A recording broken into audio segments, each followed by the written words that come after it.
I actually had guys come up to me asking me, "Oh, how much is it for a night?" Estaba completamente desnuda en esas fotos. We're a team of BBC journalists who've been tracking how intimate pictures of women are circulating on the social media app Telegram. Whether secretly filmed, stolen or leaked by exes, the images are shared in groups for tens of thousands of people to see. We've been going inside these groups, using anonymous profiles and laptops that can't be linked back to the BBC, because we've uncovered private images shared without consent on a massive scale, in groups where women's bodies are posted like trophies, used to harass, shame and blackmail them, sometimes for money. And there's very little these women can do about it.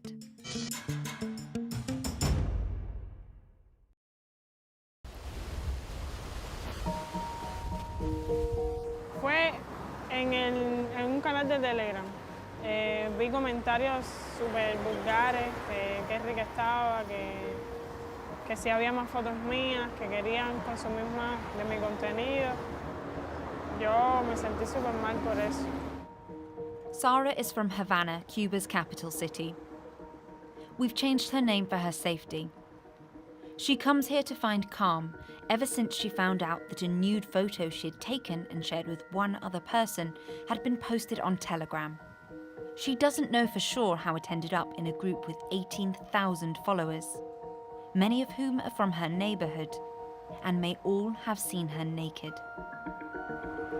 No me sentía protegida. Yo sentía que cualquiera tenía el derecho de criticarme, de hablar mal de mí. Y yo realmente me aislé un poco en ese momento. No quería salir, no quería tener contacto con mis amigos. Me volví un poco antisocial.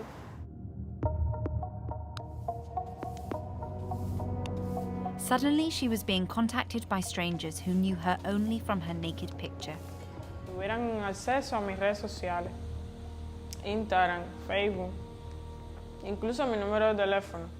Y me escribieron varias personas pidiéndome que le mandara fotos, que me iban a pagar dinero por eso.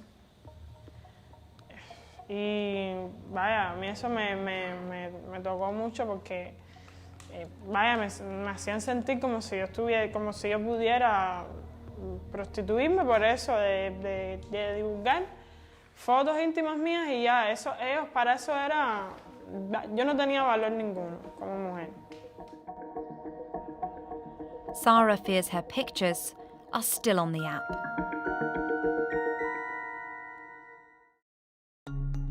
Telegram now has more users than Twitter globally. The platform works like a combination of Facebook and WhatsApp. Users can be totally anonymous and can post publicly and privately. Groups can have up to 200,000 members, and channels can broadcast to an unlimited audience.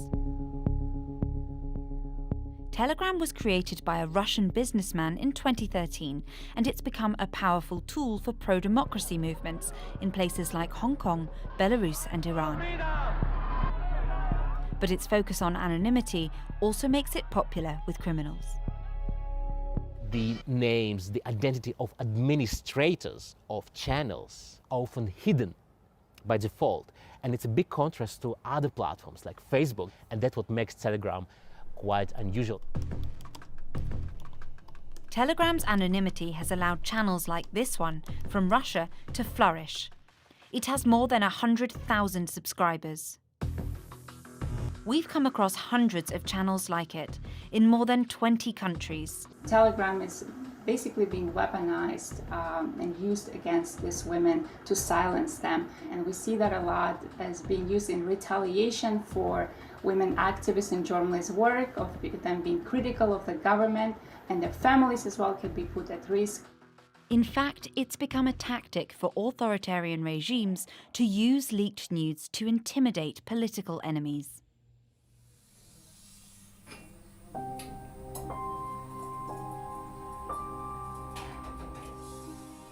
Nigar is from Azerbaijan. Her brother Mohammed has a YouTube channel where he openly criticizes Azerbaijan's president. Bizi İlham Aliyevi'ne çok tenkit edirik. En çok başarısız prezident, diktatör olduğuna göre. That made Nigar a target. Bir gün mamam mənə zəng elədi, axşam idi. Axşam zəng elədi ki, bəs mənə bu gün telefonuma Nigar mesajlar gəlir ki, Nigarın bizdə videosu var. Mən də dedim ki, mama ola bilməz. Dedi, yox, mənə təhdid edirlər ki, Məhəmməd dayanmasa bunu yayacağıq. Bütün da Telegramda da yayılacaq da. Mamam mənə ağlaya zəng elədi ki, var mənə göndəriblər. Onda mən çox pis oldum da, dəhşət. Elə bir ki, bir anlıq dəhşət pis oldum da onda.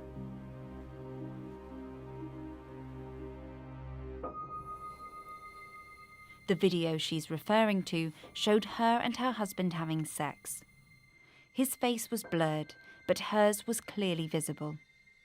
8 months into their marriage, she claims her husband secretly filmed her to blackmail her brother. But when she challenged him on it, he denied it. They're no longer together. We reached out to Nigar's husband, but we got no response. The videos were sent to her family and then posted on a group with over 40,000 subscribers. Sərəm pozun kimi baxır, biz nə olsun ki hərəkətimizdən yenə də pis baxırlar.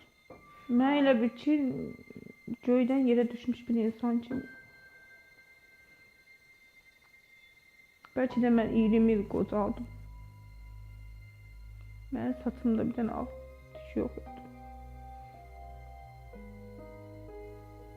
Çox şən idim, danışan, gülən. O hadisədən sonra mən hələ də özümə gələ bilmirəm. Mən psixoloqlar danışıram nə olsun. Həftədə 2 dəfə görüşürəm psixoloqla. Danışıram. Onlar deyirlər ki, heç bir şey yoxdur da səndə. İrəliləyiş yoxdur. Hələ də deyir, onu da bilmirsən. Deyirəm, yox, mən onu da bilmirəm.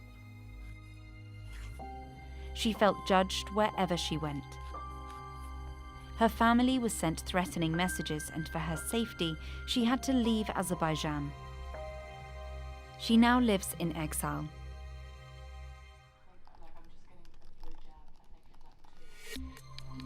The Telegram group that posted Nigar's videos has since been shut down.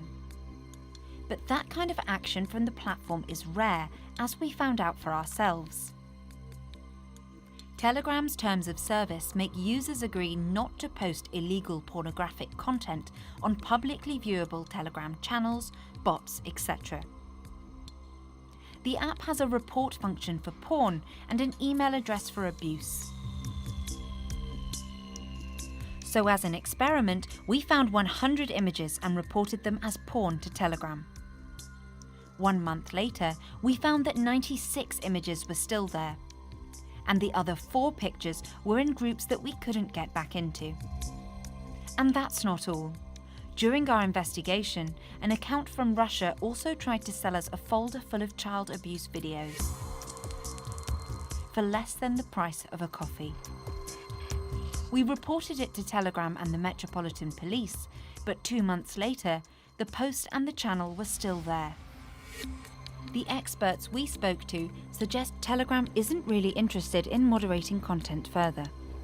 The owner of Telegram declares himself as libertarian, a person who follows this libertarian ideology that includes sort of emphasis on freedom of expression to some high degree. Another reason is, of course, the size of this company. Likely they don't have as many resources, and they perhaps are not looking at it as a priority to invest into moderation teams. We contacted Telegram to ask them what they're doing about the sharing of intimate images on the platform without consent. They did not agree to an interview and failed to respond directly to our findings. They eventually deleted the account that offered to sell us child sex abuse images, but only after the BBC contacted them for comment. Telegram says they have teams who proactively monitor public spaces. But the channels and groups we've been following are still active and continue to grow.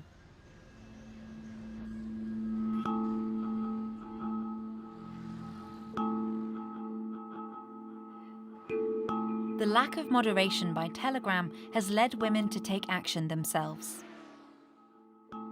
Joanna found her image in a notorious Malaysian Telegram group.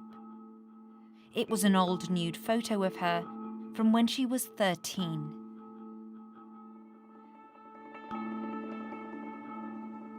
She decided to create a fake Telegram profile to join the group, where she anonymously searched for nude pictures and reported them.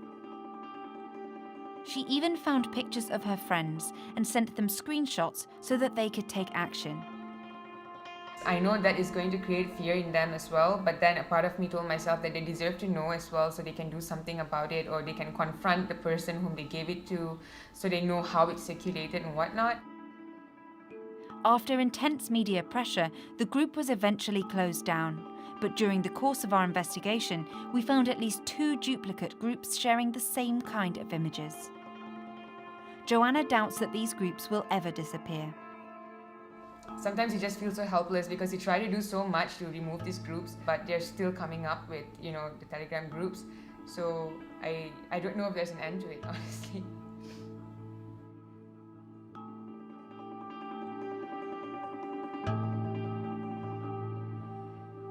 Only Telegram has the power to close these groups down and stop them from reappearing. The app prides itself on protecting the privacy of its users, but what we've seen is the opposite for women. As the platform continues to grow, there are fears that more women could be targeted and their bodies and lives exposed.